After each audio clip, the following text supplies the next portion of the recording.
ഓം രാമായ രാമചന്ദ്രായ രാമഭദ്രായ വേദസേ രഘുനാഥായ നാഥായ സീതായാ പതയേ നമഃ.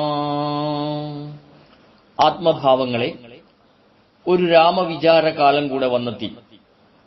കേരളക്കരയാകെ തുഞ്ചന്റെ കിളിപ്പെണ്ണ് രാമായണ കഥ പാടാൻ തുടങ്ങി. ഇന്നു മുതൽ 30 ദിവസം രാമന്റെ അയനത്തിലൂടെ എന്ന പരമ്പര ആരംഭിക്കുകയാണ്. രാമായണത്തിലെ കഥാസന്ദർഭങ്ങളിലൂടെ ഒരു തീർത്ഥയാത്ര. ശ്രീരാമചന്ദ്രന്റെ കഥ മനുഷ്യന്റെ കഥയാണ്. മനുഷ്യന്റെ പര്യായമാണല്ലോ മർത്യൻ, അതായത് മരണമുള്ളവൻ. അങ്ങനെയുള്ള മനുഷ്യനെ അമർത്യനാക്കാൻ, മരണമില്ലാത്തവനാക്കാൻ കഴിവുള്ള കഥയാണ് രാമകഥ. രാമായണം മുമ്പേ തന്നെ ബ്രഹ്മദേവനാൽ രചിക്കപ്പെട്ടതാണെന്നും രാമനാമത്തെ ജപിച്ച കാട്ടാളനായിരുന്ന രത്നാകരൻ വാത്മീകി എന്ന മഹർഷിയായി എന്നും ഇത്തരത്തിൽ 100 കോടി ഗ്രന്ഥമുണ്ടെന്നും ബാലകാണ്ഡത്തിൽ വിവരിക്കുന്നുണ്ട്. ഇന്ന് നാം പറയാൻ പോകുന്നത് വാത്മീകി മഹർഷിയുടെ കഥയാണ്. പ്രിയരെ, വരുണദേവന്റെ പുത്രനായിരുന്നു രത്നാകരൻ. ദുസ്സർഗം മൂലം കാട്ടാളനായി വഴിപോക്കരെ കത്തികാട്ടി കൊള്ളയടിക്കുന്നതായിരുന്നു അദ്ദേഹത്തിന്റെ വിനോദം.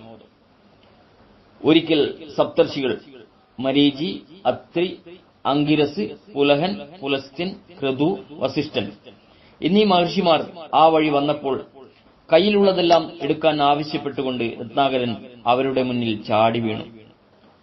തങ്ങളുടെ കയ്യിൽ ഒന്നുമില്ലെന്നും ആർക്കു വേണ്ടിയാണ് താങ്കൾ കൊള്ളയടിക്കുന്നത് എന്നും സപ്തർഷികൾ ചോദിച്ചപ്പോൾ കുടുംബം പുലർത്താൻ വേണ്ടിയാണെന്നായിരുന്നു രത്നാകരന്റെ മറുപടി. കൊള്ളയടിക്കുന്നതിന്റെ പങ്ക് ഭാര്യയ്ക്കും മക്കൾക്കും കൊടുക്കുന്നുണ്ടെങ്കിൽ നീ ചെയ്യുന്ന പാപത്തിന്റെ പങ്ക് അവർ കൂടി അനുഭവിക്കാൻ തയ്യാറാണോ എന്ന് ചോദിച്ചു വരാൻ രത്നാകരനോട് അവർ ആവശ്യപ്പെട്ടു. അതുപ്രകാരം സ്വഭവനത്തിലെത്തിയ രത്നാകരൻ ഭാര്യയോടും മക്കളോടും ചോദ്യം ആവർത്തിച്ചു. താൻ ചെയ്യുന്ന പാപത്തിന്റെ ഫലം താൻ തന്നെ അനുഭവിക്കണം. താൻ നിരന്തരം ചെയ്യുന്ന കർമ്മങ്ങൾ താൻ അനുഭവിച്ചിടുകെന്നേ വരൂ എന്നായിരുന്നു അവരുടെ മറുപടി.